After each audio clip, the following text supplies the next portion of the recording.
Mom's inheritance, that house, right? How do we divide it? Huh?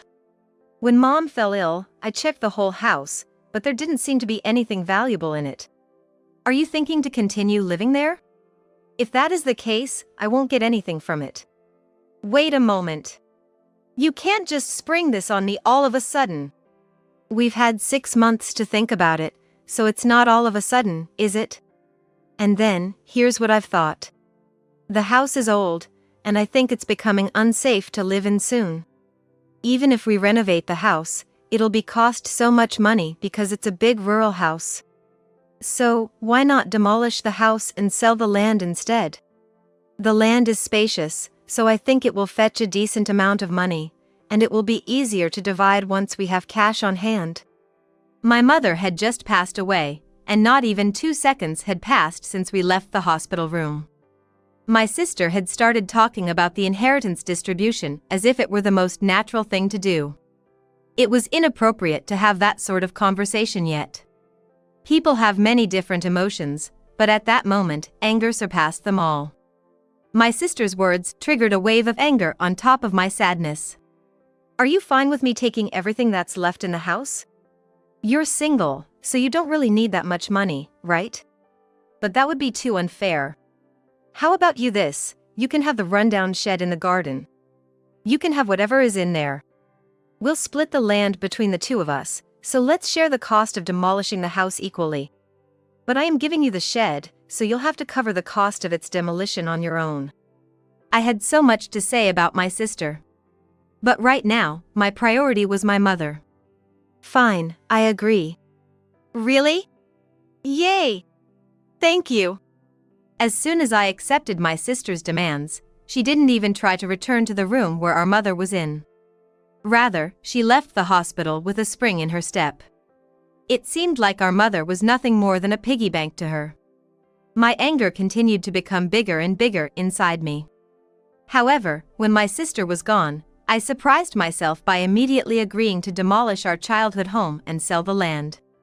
Later on, I realized that my quick decision was a way for our parents to push me to be responsible for my sister in their absence. The realization came when I was clearing out the rundown shed that my sister had pushed onto me, and I discovered a hidden safe that I had never seen before. My name is Holly. I'm 48 years old and work as a caregiver. As I've gotten older, I've noticed that more and more people around me finishing raising their children and spending quality time with their partners. I'm not one of those people, though. I am still single and have been living in my rural childhood home. 5 years ago, my father passed away from an illness, so now it's just my mother, Anna, and me living together.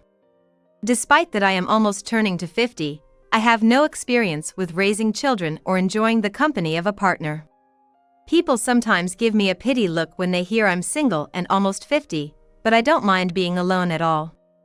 In my early 20s, I did get married, but my husband turned out to be a complete deadbeat, and he cheated on me just a year after our wedding.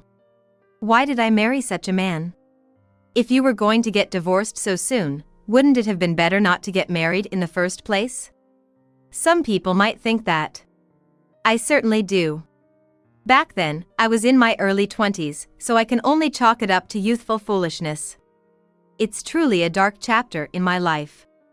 The only silver lining is that we didn't have any children. Well, considering that, I've made up my mind never to marry again. However, the only regret I have about being single is that I can't show my child's face to my mother. But showing my mother her grandchild's face is something that can be done by someone other than me. Mom, I'm back. Welcome home. Must have been tiring coming from so far away. Oh, yes. On Christmas, it is always so crowded and hectic. Holly, could you make some tea, please? I have a sister named Margaret. Unlike me, she's married and has children. When my nephew was young, she used to bring him to our family home and show him to my mother. I used to look forward to playing with my nephew. However, Margaret only brings my nephew to our family home on Christmas. Her husband works in the restaurant and he is busy even on Christmas, so it's always just Margaret and my nephew who visit us. My mother and I would have liked to see my nephew more, but we didn't want to bother my sister, so we kept quiet about it. Even though it's only once a year, we're grateful that they show their face. However, even that stopped when my nephew entered college. Once you're a college student, you might start feeling reluctant to come all the way to the countryside on Christmas. It's unavoidable, but for the past 20 years or so, we had seen my nephew's face at least once a year, so my mother and I feel disappointed that we haven't seen him for the past 5 or 6 years. Since my nephew stopped coming to our house, it's not like I haven't seen Margaret either. Mom, I've come to visit. How are you doing? Margaret, like a child, kicks off her shoes at the entrance and ignores me as she hurries into the house. I straighten out her shoes and then head back into the house. In contrast to her Christmas visits with my nephew, Margaret now comes back irregularly once a year without any connection to the holiday and talks to my mother with a smile on her face. Her actions are like a picture-perfect example of filial piety. However, when my nephew isn't around, both my mother and I can't help but force a smile. As I enter the living room, Margaret is massaging my mother's shoulders and speaking with a smile. Mom, I really want something. What is it this time? Well, recently, our coffee maker broke down. We can't do without our morning coffee in our household, so now the whole family is grumpy in the mornings. If we continue like this, it could lead to a family breakdown. You're still as dramatic as ever. How much is this thing going to cost? Around $600, I guess? My mother sighed in exasperation, and I couldn't help but let out a sigh too. Margaret, on her own, is in high spirits, and she gazes at my mother with a smile. She often asks my mother for money. When my father was alive, she used to pester him for money as well. The reason my sister used to bring my nephew back on Christmas was not just for the Christmas presents he received from my parents and me, it was also an opportunity for her to ask for money and things. However, since my nephew stopped coming home, she no longer insists on adhering to the Christmas timing and started coming irregularly to our house. I'd say there's a 99.9% chance that when she comes home, she'll ask my mother for money. The only time I can recall my sister not asking for money during her visits was when her husband caught a cold on Christmas, and she left my nephew with us, rushing back to her own home. That happened only once. My sister works part-time, and since she's married, she doesn't have much disposable income. I can understand her desire to lean on our parents a bit. However, she has no reservations about asking for money, which can be quite troublesome. This time, she's planning to buy a coffee maker. While it would be sufficient to get one for around $200, she wants to purchase an expensive one that costs $600. She's 52 years old now. And constantly asking for money like a child isn't an ideal situation. Sometimes, I try to caution her. Margaret, couldn't you buy the coffee maker by yourself? And asking for $600, isn't that a bit extravagant? Well, Mom said it's okay, so it's fine. Besides, you wouldn't understand, being single and living with our parents. Having a family comes with various financial responsibilities. It's not like you, Holly, who can use your entire salary for yourself. My sister has no shame about asking for money from my mother, and my attempts to caution her don't seem to have any effect. Behind my sister's back, my mother often wears a troubled expression and gestures with her right hand. As if to say, just let it go, don't say anything more. If my mother gives her instructions, I have no choice but to back down. It's a routine. My sister was the type who would throw a tantrum if her demands weren't met when she was a child. If she wanted a certain doll at a toy store and our parents initially refused, she would cry and sit there for tens of minutes, shouting and attracting the attention of other customers until our parents couldn't bear the embarrassment and eventually bought her the doll. Of course, she doesn't throw tantrums like that anymore. But if my mother hesitates about giving her money, my sister will persistently cling to her. Oh, by the way, the coffee maker I'm planning to buy comes with a stainless steel milk frother and cups for cappuccino. It's a good deal to get them together. Could you give me money for that too? Huh? How much is that set going to cost? About $200. Do you really need to buy that set to use the coffee maker? At least pay for the set yourself.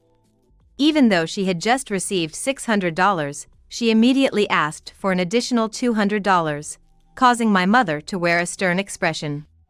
Understanding that she'll be pestered, my mother hastily left the living room for the kitchen, even though she had no reason to be there. My sister stuck to my mother's back closely, saying, "Just $200 more." Ignoring her, my mother began preparing tea, probably not wanting to engage further. I watched their exchange, considering it as the usual routine, and moved a little away from them, observing with a cool detachment. Don't ignore me. I heard that with those milk containers, you can make delicious cappuccinos and lattes. Mom returned with tea, but my sister didn't leave her side. And those cups are designed so that coffee doesn't cool down quickly. My mother appeared uneasy with my sister clinging to her, so she left the steaming tea untouched and headed towards the restroom. My sister followed her, speaking toward the bathroom door. I'm thinking of using those cups for guests since they have a stylish design. You know, we can't serve coffee to guests in tacky cups, can we? Well, I guess you have a point. All right then. When my mother emerged from the bathroom, she succumbed to my sister's persistence, giving her the additional $200. This is why my mother stopped me from cautioning my sister. If I were to caution her and not give her the money, it would only prolong the time my sister pesters my mother. If my sister's requests were denied, she would become very clingy. In this case, with an amount of $200, it was resolved within about 10 minutes. However, about 20 years ago, when my sister demanded a larger amount of money for her education, this pestering lasted for a whole week. During that time, my sister stayed over at our parents' house and relentlessly continued her requests, ignoring time and place, even when our parents were in the bathroom, taking a bath, eating, or sleeping. After a week of being persistently pestered, our parents' mental state had deteriorated, and they ultimately gave in to my sister's demands. During that incident, I couldn't help but admire my sister beyond exasperation. The next morning, my sister left, humming a tune, after receiving the money for the coffee maker. While it's not a reason to praise her, my sister does visit our parents' house and ask for money only about once a year. Moreover, despite all the fuss, she doesn't demand unreasonable amounts. Considering how much she relies on our parents, I believe she truly values our mother. Since our mother also approves, I refrained from getting too involved in my sister's actions. 6 months after my sister's visit. It was still too early for her next homecoming, but I had called her to come back. Mom has fallen ill. Can you come right away? Upon receiving the call, my sister flew over the same day. I was reassured, thinking that she indeed cared for our mother.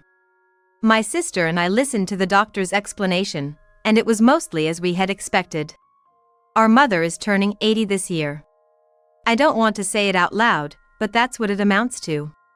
As our mother needed to be hospitalized, my sister and I decided to return home.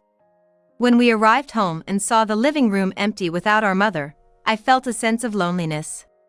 I can't stay in this house, so Mom will rely on you more, Holly. Become more dependable. My sister tried to encourage me, noticing my somewhat forlorn expression. Her choice of words bothered me a little, but she must be quite shaken as well. My sister's awkward attempt at encouragement made me feel slightly more optimistic. However, the following morning, something happened that made me doubt whether my sister's words of encouragement were truly meant for me. Sis, what are you doing? Huh? I'm not doing anything special. Just looking for my smartphone, it's gone missing. I have an idea where it might be, so don't worry. When I woke up, my sister was wandering around the house. It seemed like she was checking drawers, closets, and such, but it didn't look like she was searching for her smartphone at all. Even by noon, my sister continued to roam around the house. Sis, lunch is ready. Got it. I'm coming back now. I called out loudly from inside the house to my sister, who was in the barn in the yard. She was looking at her smartphone screen. My sister's behavior seemed a bit odd. But considering the situation with our mother, I decided not to dwell on it. She left without any incident later that evening. 6 months later, we received a call from the hospital saying that our mother's condition had worsened, so my sister and I headed to the hospital. When we entered the hospital room, our mother was unconscious and couldn't engage in conversation anymore. However, the nurse assured us that she could still hear our voices. So, I continued to tell her childhood memories. 3 hours later, our mother passed away. I had been prepared for this for the past 6 months, and knowing that she would now be with our father, I managed to keep my composure despite the overwhelming sadness. However, any lapse in concentration threatened to unleash a flood of tears and drive me to madness. Perhaps sensing my vulnerability, my sister put her arm around my shoulder and led me outside the hospital room. In the hallway, I took a deep breath to regain some composure. My sister was watching my face. I thought she was trying to say something comforting, but the words that came out of her mouth were completely unexpected. "What about Mom's inheritance? That house is the only valuable thing, right? How should we divide it?" "Huh?" My thoughts came to a screeching halt at my sister's completely unexpected words. My mind went blank, unable to think about anything, and even my sorrow faded to white.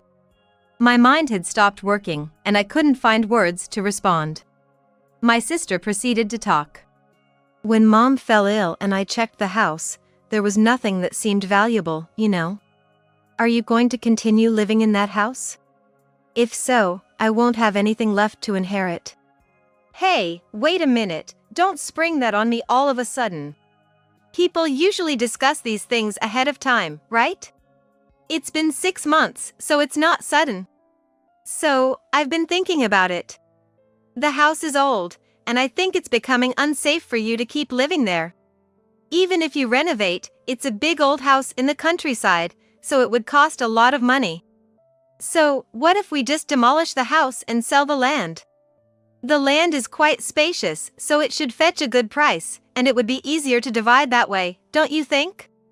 My mother had just passed away, and not even 20 seconds had passed since we left the hospital room. My sister had started talking about the inheritance distribution as if it were the most natural thing to do. It was inappropriate to have that sort of conversation yet. People have many different emotions, but at that moment, anger surpassed them all. My sister's words added a layer of intense anger on top of my sadness. "Can I have everything that's left in the house? Holly, you're single, so you don't really need that much money, right? But it would be too unfair if I took everything. So, you can have that old shed in the backyard. I'll give you what's in there." My sister wore a smug expression, blatantly defying my anger. It seemed like her plan was to take the bank book and cash for herself while selling the furniture and appliances for some extra cash. The main prize, of course, was the money from selling the land, but she also intended to push the responsibility of cleaning up the rundown backyard shed onto me.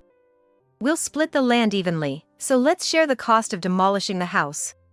But you can handle the demolition cost of that old shack in the backyard on your own since it's yours," she added with a grin. It seemed my initial hunch was correct. I had a lot of complaints to share with my sister after all. However, rejecting her demands at this point would likely lead to her pestering me relentlessly. Dealing with a substantial asset like the land was sure to become a hassle. Moreover, my mother's situation was the most pressing concern right now. "Fine, I understand," I said reluctantly. "Really? Yay! Thanks." Without returning to the hospital room where our mother was, my sister left the area with a spring in her step. I decided to prioritize my mother's situation over my feelings towards my sister and accepted her demands on the spot. It seemed that, for my sister, our mother was nothing more than a piggy bank. My anger grew bigger inside me. However, when my sister was gone, I surprised myself by immediately agreeing to demolish our childhood home and sell the land. Looking back, I think that my hasty decision was, in a way, a push from my parents to scold my sister on their behalf. After my mother's funeral, we decided to discuss the formal inheritance process at my mother's memorial party.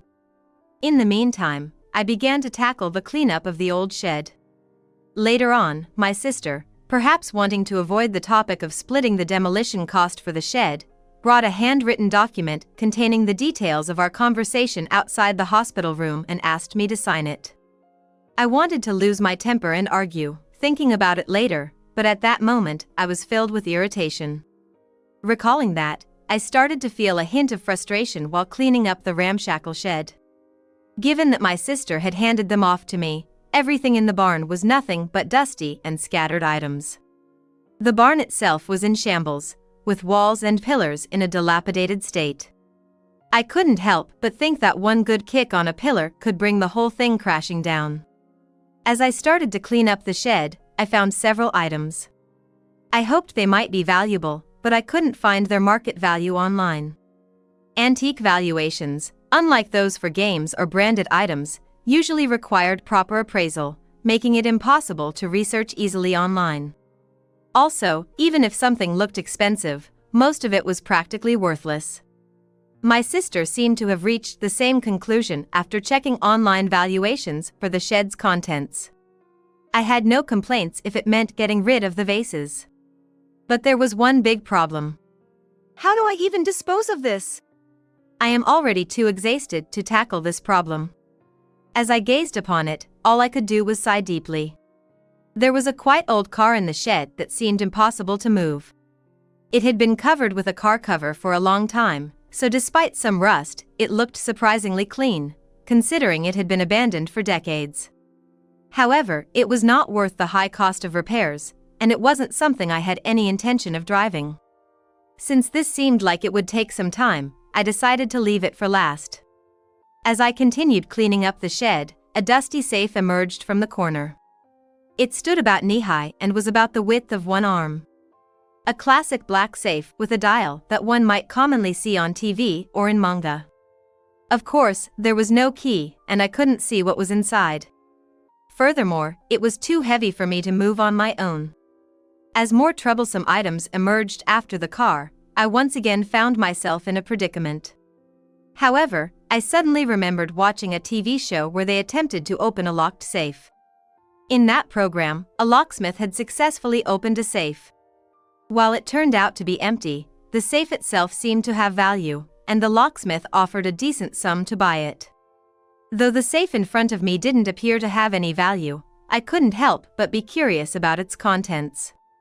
So, with a bit of excitement, I contacted a locksmith. The locksmith arrived an hour later, and to my disappointment, the safe was opened quite easily in about 10 minutes.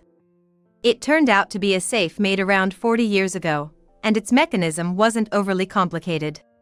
With no great expectations for its contents, I opened the safe. Inside, I found a single picture. I glanced at it briefly and saw that it featured illustrations the life of medieval people. It was inside the safe, so it might be valuable. What do you think? I added, trying to appear uncertain. In reality, I had already decided to have an antique dealer take a look at it. While I didn't have high hopes for obscure vases and tea utensils, I didn't want to waste the effort if they turned out to be entirely worthless. Besides, if I called in an appraiser for trash, I'd feel embarrassed. However, since I had found a scroll tucked away in the safe, it was worth having an antique dealer assess it. I called a dealer specializing in antique items with a sense of excitement. The next day, the dealer came for a house call due to the quantity of items. It turned out that the picture was the work of a famous artist. Though the actual appraisal value was only $1,000. It wasn't the several million or billion dollars you might see on TV. But it was still a respectable sum. Following the picture, other items came from shed. I kept getting other items appraised one after another.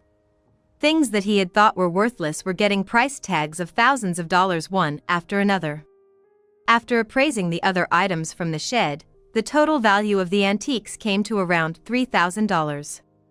They also agreed to take the items that had no appraisal value. However, they would keep the antiques in their possession for a while, and the formal purchase would take place after the inheritance discussions and paperwork were completed. Nevertheless, clearing out the shed was a breeze after they took away the items. As everything was assessed, and I was about to bid the dealer goodbye with a feeling of satisfaction, they asked me a question. Is that the car covered up over there? Yes, it is. It's a beat-up one that I plan to get rid of. What caught the attention of the appraiser was the dilapidated car left in the shed. After removing the cover once, I had been too lazy to put it back on neatly, so it had become quite haphazardly covered. As a result, some parts of the car were visible. Hey, that car might actually be valuable, you know? But that car is in terrible shape, rusted in spots, and practically unusable. Well, I'm just saying, it's probably a popular model among vintage car enthusiasts. I can introduce you to a friend who owns a garage. How about having them take a look? From the locksmith to the appraiser, and from the appraiser to the car dealer, more and more people involved with the barn were connected. Sometimes, things like this were a matter of fate, and perhaps I could save myself the trouble of disposing of the car. With that in mind, I made a call to the recommended car dealer. The next day, the car dealer came to my house. When the car dealer saw the car, their eyes widened for a moment, and they began to inspect the inside and the underside of the car. After about 30 minutes, the car dealer told me something shocking. This car is actually a domestically produced model that was popular among enthusiasts about 40 years ago. The condition isn't that bad, and I'd be willing to buy it for $50,000. What? $50,000? I was so surprised that my eyes felt like they were popping out of my head. With this amount, I could cover the demolition costs of both the shed and the house. I felt grateful for the connections I had made with the locksmith and the car dealer. However, the tailwind for me wasn't over yet. I hope this isn't rude, but is it okay to sell this car? Did it belong to your father? Well, it did belong to my father, but he's not here anymore, so it's fine. Actually, my mother passed away recently too, and I'm in the process of cleaning up the house. However, with the car valued at $50,000, my sister might have some objections. In that case, it might be a good idea to consult with a lawyer. A lawyer, huh? About 2 weeks later, after my mother's memorial party, my sister and I decided to have a discussion about the inheritance. As for the distribution of the inheritance, it's fine the way we discussed before, right? So, shall we decide on a schedule for disposing of the belongings and demolishing the house? Sis, can I confirm one thing before that? What? The shed is going to be mine, right?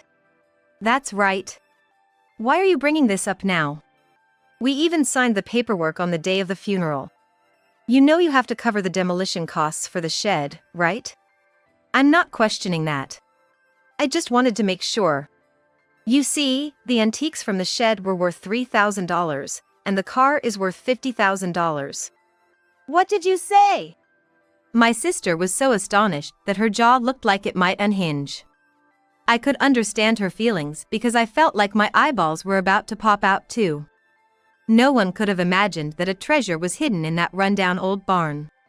I've been thinking, maybe we should divide the barn equally after all? It wouldn't be fair otherwise, right? Upon learning that what came out of the barn I had reluctantly taken responsibility for amounted to $53,000, my sister quickly changed her tune. I, who had been handed the barn, was not going to agree to her proposal. You mean to break the promise you made with me in writing? That's... Although my sister was usually quite stubborn and wouldn't budge until her demands were met, this time, she had already gotten her way. Therefore, she couldn't argue about the barn, and she reluctantly conceded to my logical argument. It's okay, really. It's just $53,000. There was about $20,000 in Mom's savings. Besides, I'd be satisfied with getting half of the money from selling this house's land. When I checked, this house's land is roughly 1,000 square yards, and the market price is about $20,000. Since we'll split the demolition costs in half, I should end up with about $60,000, $80,000. That should be more than enough. In dramas and movies, you often see scenes where people fight over inheritances worth tens of millions of dollars or large houses. However, in reality, it's often on this scale. It's still a significant amount, considering it exceeds $200,000. Nonetheless, as I watched my sister, who was desperately haggling over $60,000, $80,000, I couldn't help but feel a sense of emptiness. I wondered how our parents would feel if they saw our current conversation. Perhaps they knew that my sister would end up in this situation and secretly guided me to make various decisions and establish connections with different people. Thinking about this, I felt that I needed to put our parents' minds at ease. Unfortunately, sis, that $60,000 you're planning to take will go to me instead. What? What are you talking about? Sis, about 20 years ago, didn't you say you wanted to build a house because you were having a child and you got a down payment from mom and dad? Oh, yeah. I remember that. It took me a week of pestering, but they finally gave me the money back then. I really worked hard for it. The money you received back then was $60,000, right? Apparently, that falls under special benefit. What? What does that mean? My sister, who already had an inkling of what was going on, couldn't meet my eyes and looked away. I decided to consult with the lawyer recommended by the car dealer. The story that came up was about special benefit. There were various conditions, but in essence, if you had received money or property like land in advance, it would be subtracted from the inheritance before dividing the estate. It was a matter of fairness. So, my sister received a whopping $60,000 as funds for buying the house from our parents, but I didn't get any. Therefore, when it comes to dividing the inheritance, it's unfair if I don't get an extra $60,000. Come on! If I give you $60,000, I'll be left with nothing. Don't forget you have $53,000 from the barn, right? Can't that count as my share? I just checked earlier, you know? Whether I can have the barn stuff or not. So, the barn is a completely separate matter. What we're dividing here is the land, isn't it? Well then, I won't get any money. Moreover, I'll have to pay at least $20,000 for the demolition of the house, even if we split it. I think you'll have to pay more than $20,000. Impossible! I won't pay $20,000 when I won't get anything in return. Well, there's a better solution. You can take nothing, and I'll take everything, the house and the land. That's not fair at all. If Holly is getting the house and the land, you should give me something too. You're saying that, even though you pushed the decrepit old barn onto me? Let me make it clear that I have no intention of yielding on this condition. Now, choose. Either back down without getting anything, or pay me $20,000 to demolish this house. Naturally, my sister had no choice but to back down. She wore a frustrated expression as she left the house. And so, I successfully protected the house without giving anything to my sister. After this incident, it's unlikely that she will come to the house for a while. Therefore, I won't have to deal with her persistently asking me for something again. I clasped my hands in front of the family altar, reporting to my parents in the afterlife that I managed not to give anything to my sister and thanking them for orchestrating this turn of events. A few days later, I received a phone call from my sister's husband, who apologized to me. It turned out that my sister had hidden both her requests for money from our mother and this inheritance matter from the family. Additionally, the reason my nephew had stopped coming around when he became a college student was not because he didn't want to visit his family. When he became a college student, we stopped giving him Christmas presents. Therefore, my sister used the promise of Christmas presents as leverage to ask our mother for money. She thought there was no point in bringing him along on Christmas anymore, as he wouldn't be receiving anything. My nephew apparently learned about this situation for the first time during our recent discussions about the inheritance. Furthermore, regarding the inheritance matter, she had been recklessly spending money, thinking she would get around $60,000. It was an irrational behavior to assume that she could spend that money before actually receiving it. Although she didn't spend the full $60,000, my sister had used up more than $20,000 of the family's money in the past month. Both my nephew and her husband gave her a stern talking to when they found out that she had used my nephew as a pawn to ask our mother for money and had depleted $20,000 of the family's money. Now, she has become quite humble, reflecting on her actions.